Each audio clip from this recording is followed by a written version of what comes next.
बड़े ध्यान के बावजूद भी एक वार विच भट्ठे विचों 4 तरह दीयां इट्टां तैयार हुंदियां हन।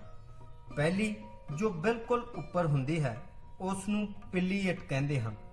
दूसरी अवल जां असल इट। तीसरी जजीरा इट जो असल तो थल्ले हुंदी है।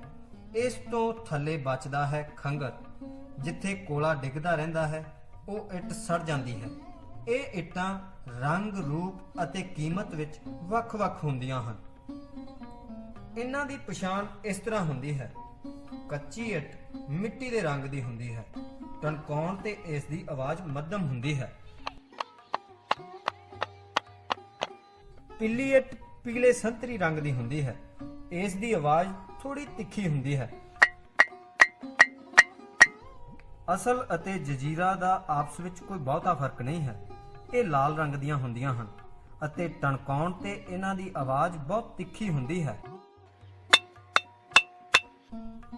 ਤੇ ਚੌਥੀ ਕਿਸਮ ਦੀ ਇੱਟ ਹੁੰਦੀ ਹੈ ਖੰਗਰ।